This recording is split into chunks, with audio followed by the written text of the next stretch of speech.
You have not because you ask not. Now listen to me. A lot of the problems I was having is because what I was asking God for was the wrong stuff. I kept going to him too small. God don't give you what you want. He give you what you believe.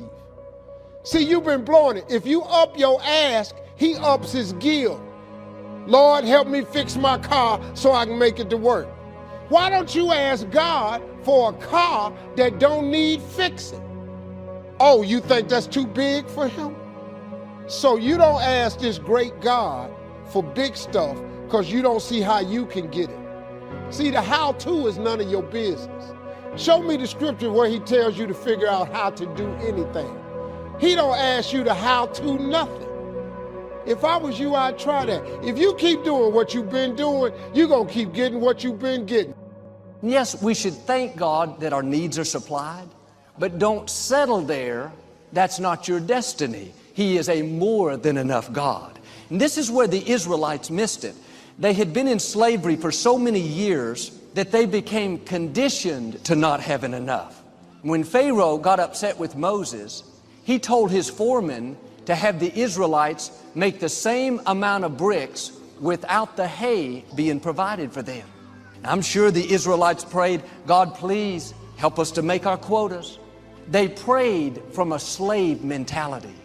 Instead of asking to be free from their oppressors, they were asking to become better slaves. Are you asking today to become a better slave? Are you asking for the abundant, more than enough life that God has for you? Don't pray to get by.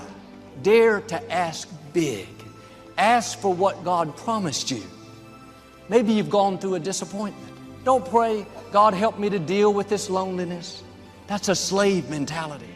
Turn it around. God, you said you would give me beauty for these ashes, that you would pay me back double for this unfair situation. Or your dream may look impossible. God, you said your blessings would chase me down, that goodness and mercy are following me, that you would give me the desires of my heart. Don't ask God to help you function better in your dysfunction. Ask Him for your dreams. Ask Him for explosive blessings. Ask Him to propel you into your purpose. God can make things happen that you could never make happen. He's already placed abundance in your future. My question is, are you asking big, or are you letting your circumstances, what somebody said, talk you out of it? But when you get this in your spirit, that the God who breathed life into you is a more than enough God, an abundant God, then you'll have this boldness to ask for big things. Not to just pay your bills, but to be totally out of debt so you can be a blessing to others. Jesus was walking through a town, and there were two blind men on the side of the road. Jesus walked over to them and said, what is it that you want me to do for you? It's obvious what they needed. They were blind. He wanted to see what they were believing. They could have said, Jesus, we just need some help out here. We just need a little better place to live. Instead, they asked big. They said, we want to see. We want our eyes to be open. When Jesus heard their request, He touched their eyes, and instantly they could see. Now, how you answer is going to have a great impact on what God does. Don't say, God, I just want to make it through this year. God, I don't like my job. Just help me to endure it. That is going to limit your destiny. God, I want to meet the right person. God, I want to start my own business. Ask for things that even seem impossible. When we ask to become better slaves, that's a sick prayer. God is saying, I created the whole universe. Don't come to me with a sick prayer, asking me to help you live better in mediocrity, survive another month. No, when you come to me, ask big, knowing that I'm a God of more than enough. He's saying, ask me to show out in your life. Ask me to accelerate your goals. When you ask big, God calls that a healthy prayer. Well, Joel, I'm just praying that I'll make it through this tough times. Can I say this respectfully? That's a sick prayer. That prayer is depressed. Well, I'm just praying that I'll learn how to manage this addiction. Mother had it, now I do too. That's a weak prayer. God, this addiction keeps getting passed down in my family line, but I believe this is a new day, that I will be the one to break the generational curse and start the generational blessing. Ask to be the difference maker. Ask to set a new standard. That's not just being hopeful, just being positive. That's your faith being released. That's what allows God to do great things. No more sick prayers. Take the limits off of God. Ask big. This is what a man did in the scripture by the name of Jabez. His name literally means pain, suffering. Every time someone said, "Hello, Jabez," they were saying, "Hello, trouble." They were prophesying defeat and failure. You can imagine how he could have let that keep him in mediocrity. Despite his rough upbringing, he looked up to the heavens and said, "God, I'm asking you to bless me indeed." And here's a man that was supposed to have trouble, live depressed, defeated, but he shook off the slave mentality. Doesn't matter what people said about me.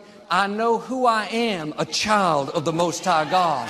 He went on to say, "God, enlarge my territories. Let me see abundance. Let me see more of your favor." I'm sure thoughts told him, "Jabez, your own parents labeled you sorrow, trouble, but people don't determine your destiny, God does." The scripture says God granted Jabez his request. God blessed him indeed. You may have plenty of reasons to settle where you are. The odds may be against you, but the good news is God is for you. He knows how to make up for what you didn't get. He can thrust you further than you ever imagined. Ask in spite of what the circumstances look like. Ask in spite of what the enemy keeps whispering in your ear. If you're going to beat the odds, stand out in the crowd, you have to learn this principle to ask big.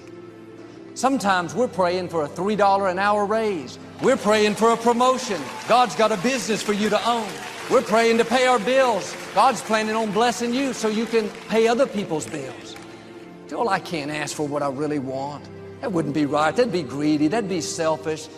Nothing makes God any happier than for Him to see you step up to who you were created to be. You know, everything I've asked for hasn't come to pass, but the point is, if you'll go to God with childlike faith, asking for things that you wouldn't normally ask for, there will be times that you see God show out in your life in ways greater than you ever imagined. There's no limit to what God will do for you if you'll use what He's given you to help others. Now do your part. No more sick prayers. Get rid of that slave mentality. Go to God like it's your birthday. Ask Him for your dreams. If you'll do this, I believe and declare God is going to give you more influence, more resources. You're going to accomplish your dreams and become everything God created you to be. Man, you know what I'm asking God for right now? If you could see my vision board, you would be blown away. God got a big life for you. I'm just trying to tell you how I got here. When the last time you really asked Him for something? Or do you keep making requests that's inside the confines of your paycheck? This is simple stuff that anybody can apply. You ain't even gotta have no degree to do this. I have asked God for some tremendous stuff. Everything He hasn't given to me is on the way. I have no doubt about it. My life is covered with grace and favor. When you got favor on your life, no matter what you're thrown into, you're going to always rise to the top. I'm going to tell you something. You got to have a tremendous work ethic. Faith without works is dead. Number one thing in your world is not your education. It's your dream. Why would you not go and see what God really got for you before you leave this world?